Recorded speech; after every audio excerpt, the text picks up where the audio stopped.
కరీంనగర్ జిల్లా వ్యాప్తంగా విస్తారంగా వర్షాలు కురుస్తున్న నేపథ్యంలో జడ్చర్ల పట్టణ కేంద్రంలోని తెల్లవారుజామున నుండి కురిసిన కుండపోత వర్షానికి పట్టణంలో ఎగువ ప్రాంతం నుండి వరద నీరు దిగువ ప్రాంతానికి చేరుకోవడంతో జడ్చర్ల 100 పడకల ప్రభుత్వ ఆసుపత్రి వరద దిగ్బంధంలో చిక్కుకుంది. ఆసుపత్రి లోతట్టు ప్రాంతాల్లో నిర్మించడంతో గతంలో ఎప్పుడూ లేని విధంగా వరద ప్రవాహానికి ఆసుపత్రి ప్రాంగణమంతా చెరువును తలపించింది. దీంతో ఆసుపత్రికి వచ్చే రోగులు మరియు వైద్య సిబ్బంది ఆసుపత్రికి చేరుకోవడానికి తీవ్ర ఇబ్బందులు ఎదుర్కొన్నారు. మరోవైపు వైరల్ సీజన్ కావడంతో ఆసుపత్రిలో రోగులు కూడా తీవ్ర ఇబ్బందులు ఎదుర్కొంటున్నారు. కాగా పట్టణంలో కురిసిన వర్షానికి అటు వర్షపు నీరుతో పాటు ఇటు డ్రైనేజీ నీరు పూర్తిగా నిండి ఆసుపత్రికి ప్రాంగణంలోకి చేరుకోవడంతో మరిన్ని రోగాలు ప్రబలే అవకాశం ఉందని ప్రజలు భయాందోళనకు గురవుతున్నారు.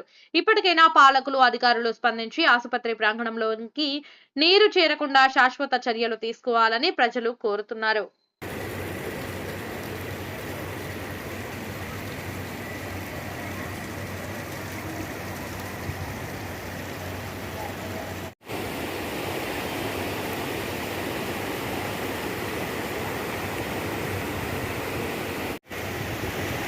కొట్టుకపోతావురా.